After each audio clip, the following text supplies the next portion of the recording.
వారు దగ్గరగా వెళ్ళినప్పుడు పక్షులు, జంతువులు ఇంకా మనుషుల ఛాయలు చెట్లను చుట్టుముట్టి బంధించబడినట్లు కనిపించాయి. Hello guys, welcome to loan girl YouTube channel. ఇవాళ ఒక వింత మిస్టరీ స్టోరీ చెప్తాను, ఎండ్ వరకు వినండి. ఒకప్పుడు దట్టమైన అడవి అంచున ఉన్న ప్రశాంతమైన గ్రామంలో ఒక వింత మిస్టరీ జరిగింది.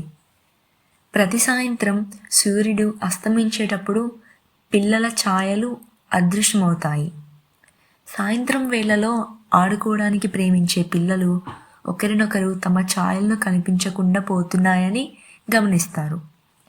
మొదట అది సాధారణంగా అనిపించేది, కానీ తర్వాత అది విచిత్రంగా మారి భయంకరంగా మారింది. ఆ గ్రామంలో 3 స్నేహితులు ఉన్నారు, మాయా, అర్జున్ అండ్ జోయ్. మాయా తెలివైనది, ఎల్లప్పుడూ పజిల్స్ చేస్తూ ఉంటుంది. అర్జున్ ధైర్యవంతుడు, చీకటి ఏదైనా భయపడేవాడు కాదు. జోయ్ చిన్నదైనా సాహసంగా మార్చగల ఊహాశక్తి కలిగి ఉంది. ఒక సాయంత్రం అడవి దగ్గర ఆడుకుంటున్నప్పుడు జోయ్ తన ఛాయను చూసి లేకుండా పోయిందని గమనించింది. మీరు చూడండి అని గట్టిగా అరిచింది. మిగతా 2 తిరిగి చూశారు మరియు వారి ఛాయలను కూడా అదృశ్యమవడం చూసి ఆశ్చర్యపోయారు. ఇది సాధారణం కాదు, మాయా అడవిని చూస్తూ చెప్పింది. ఇది కనుక్కోవాల్సిందే అంది. తర్వాత రోజు సాయంత్రం 3 విచారణ చేయాలని నిర్ణయించుకున్నారు. ఫ్లాష్ లైట్స్, ఒక నోట్బుక్ ఇంకా జోయ్ లక్కీ చామ్తో వారు అడవిలోకి ప్రయాణం ప్రారంభించారు. వారు లోతుగా వెళుతున్న కొద్దీ అది మరింత చీకటిగా మారింది.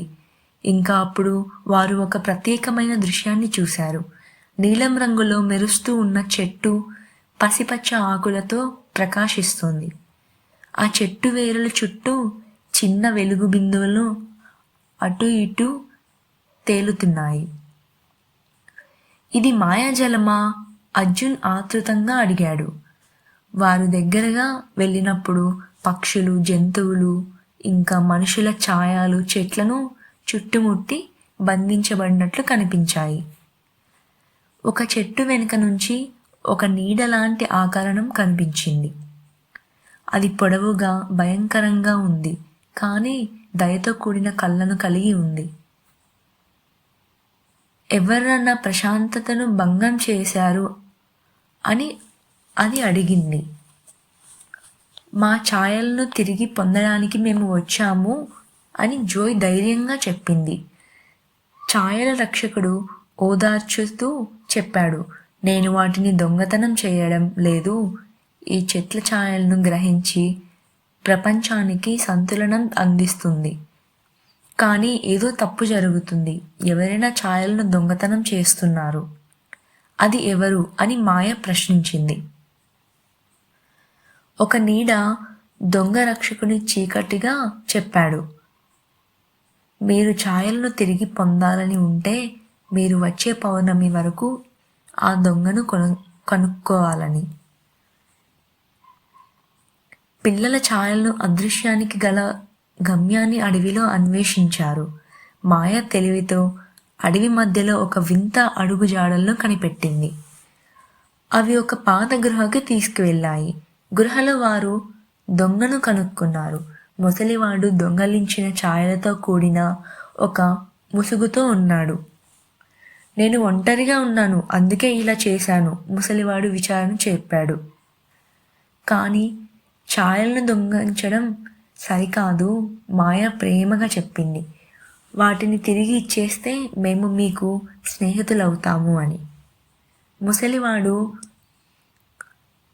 తొలుత సందేహం వ్యక్తం చేశాడు, కానీ చివరికి అంగీకరించాడు.